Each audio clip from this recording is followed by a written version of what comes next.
The Toast to Freedom Project. Well, Larry Campbell told me about it, and since we all live in the Woodstock, New York area, Levon, Helm, myself, Larry, and a lot of other musicians, so it seemed like for me it was a very easy thing to do. I had to drive 10 minutes from my home to the Levon studio,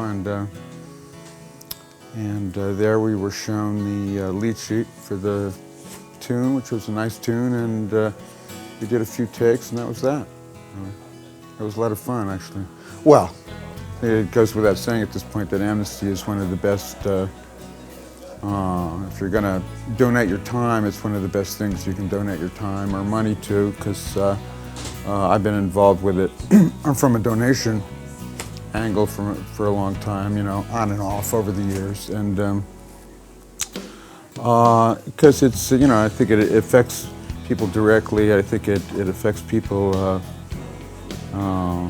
quickly sometimes, and it's very well respected. I think the people in charge of it are great people, and you know, it's a great cause. Well, I remember around that time when we did it, I remember having a conversation with the director about that soldier who was in trouble for the guy who exposed all those cables secrets to embassies and so on that were put on the internet. And I remember he was being treated very badly, it seemed, and you know, he's being held right outside Washington, D.C.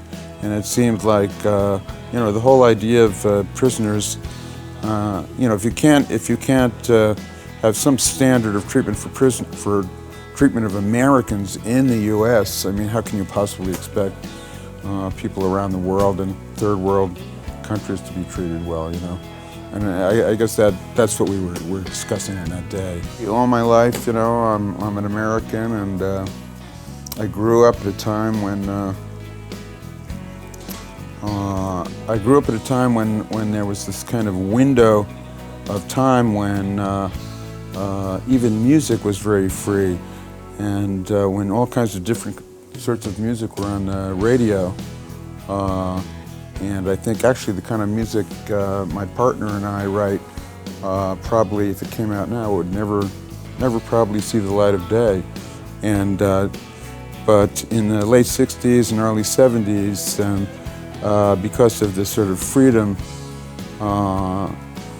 and there was this short frame of time when the corporations weren't looking, because they thought young people might have some idea of, you know, they thought that young people had an idea of how they might be able to cash in on it at some time, so they were just sort of letting them do what they want.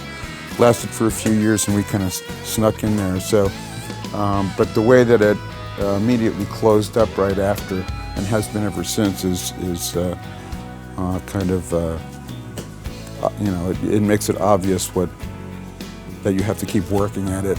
You have to keep people aware to keep things free, you know.